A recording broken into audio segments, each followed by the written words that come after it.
जी हाँ दोस्तों, सुशांत सिंह राजपूत केस में आप सबने भी ये बात देखी कि सिर्फ 28 दिनों के अंदर रिया चक्रवर्ती जेल की सलाखों के बाहर आ गई। लेकिन ऐसे में शौविक चक्रवर्ती क्यों नहीं आए? क्योंकि शौविक चक्रवर्ती के बयान के आधारों पर ही रिया चक्रवर्ती जेल की सलाखों के पीछे गई थी। तो कई लोगों ने सवाल खड़ा किया कि शौविक चक्रवर्ती जेल की सलाखों के पीछे जबकि उसकी बहन जेल की सलाखों के बाहर, ऐसा क्यों? तो दोस्तों आपको जानकारी दे दें, सुशांत सिंह राजपूत केस में रिया चक्रवर्ती के ड्रग्स मामले में बात सामने आई थी कि वो ड्रग्स की थोड़े बहुत नशे की चपेट में थी।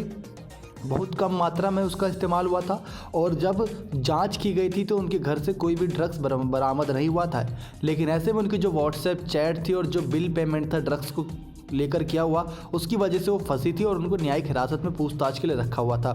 साथ ही साथ शौविक चक्रवर्ती की बात करें तो उनसे लगातार पूछताछ के बाद ये बातें सामने आई कि वो कई ड्रग्स पैडलर्स के संबंध में थे और साथ ही साथ ये भी बात सामने आई थी कि वो ड्रग्स बेचते भी थे।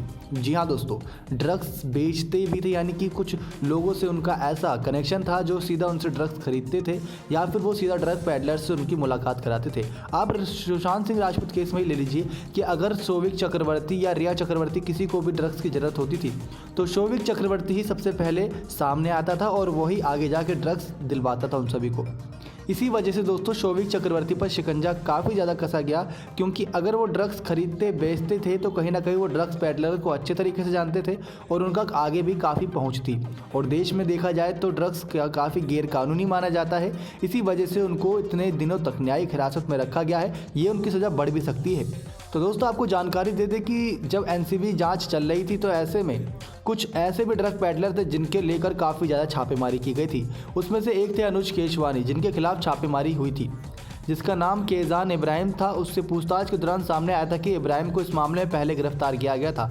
जैन ने कहा था कि हमने केशवानी के खिलाफ छापेमारी के दौरान 590 ग्राम हशीश, 0.64 ग्राम LSD सीड्स और आयातित मारिजुआना जॉइंट्स और कैप्सूल सहित 304 ग्राम मारिजुआना, जिनकी कीमत 1,85,200 रुपये नकद है और 5,000 इंडोनेशियन रुपया जब्त भी किया था। तो इसी वजह से दोस्तों ड्रग पैडलर के संबंध में थे शौविक चक्रवर्ती और उन पर शिकंजा कसा गया था। नेक्स्ट 9 लाइव की रिपोर्ट।